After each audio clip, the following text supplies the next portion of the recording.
Sr. Mário, a gente está vivendo um momento agora de euforia, né, de discussões sobre a renúncia do Bento XVI. A gente queria ouvir a opinião do senhor como teólogo, né, como pesquisador, como alguém que tem uma análise sobre a igreja também. Qual é a implicância desse ato para a igreja no momento e perspectivas futuras também? Não é muito fácil, né, falar sobre essas questões, e dentro da teologia talvez a gente teria áreas mais, pessoas que se aproximam mais, né, do contexto de igreja, no momento. Agora, como teólogo, certamente é algo a gente tem a dizer, né? E mesmo trabalhando numa área que não foca necessariamente o tema, eu admiro muito. Eu acho que a primeira sensação que veio na minha cabeça quando eu vi o anúncio da renúncia é que nós estamos vivendo um momento de uma certa tranquilidade e estabilidade, porque é um pensamento novo nos nossos dias, de que principalmente na igreja, de que o poder ele é exercido como um serviço. E se ele é um serviço, você não se apega ao poder a qualquer preço. Então, para mim, a mensagem foi essa. Bento XVI é alguém que compreende o cargo que ele ocupa como um serviço, e se ele vê que no momento, a idade, a saúde não lhe possibilita realizar bem esse serviço, ele abre mão dele para que um outro cumpra esse papel. Então, eu acho que o momento é uma atitude de atualidade da igreja, né?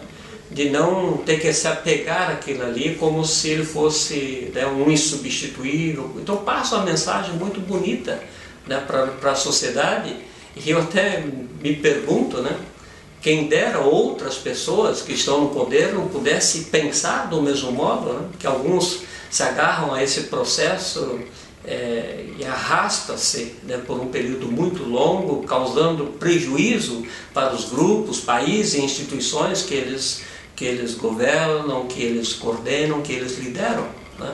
Então, para mim foi um gesto muito bonito de Bento XVI, e vai marcar a história, sem dúvida, né? É um momento histórico, né, para a igreja, a gente perceber que isso é possível, que a gente tem um líder com essa envergadura. Para mim é grandeza moral do Papa. Eu não tenho essa sensação que, por mais que a gente tenha encontrado a imprensa falando, tentando encontrar por trás dessa ação motivos escusos, nós temos muitos intelectuais de plantão que, né, de conversa fácil, quer atrair aplausos, e vão tentando descobrir teorias por trás. Para mim, a renúncia de Bento XVI ela é límpida, ela é tranquila. É um líder que sabe que, né, ele deu o que tinha que dar, ele, né, a força, né, coordenou bem, liderou bem a igreja, e é hora de sair de cena. Para mim é um gesto de grandeza. A grosso modo, principalmente para a mídia, o Bento XVI é visto como um reacionário, um conservador, né? Esse gesto dele marca uma certa, entre aspas, revolução para a igreja? Eu acho que, no mínimo, uma surpresa para esses grupos que tentaram denigrir sistematicamente a imagem de Bento XVI, né? Eu tenho, acho que umas convicções um pouco diferentes sobre o Bento XVI. Me parecia que o pontificado anterior era mais conservador do que este.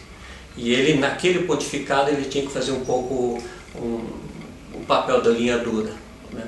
Eu, na minha área que eu trabalho com bioética e moral familiar, eu fiquei extremamente surpreendido com a primeira encíclica de Bento XVI, que foi Deus Caritas Est, que é sobre o amor humano.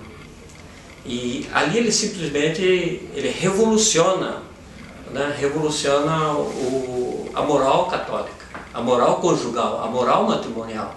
É revolucionada ali.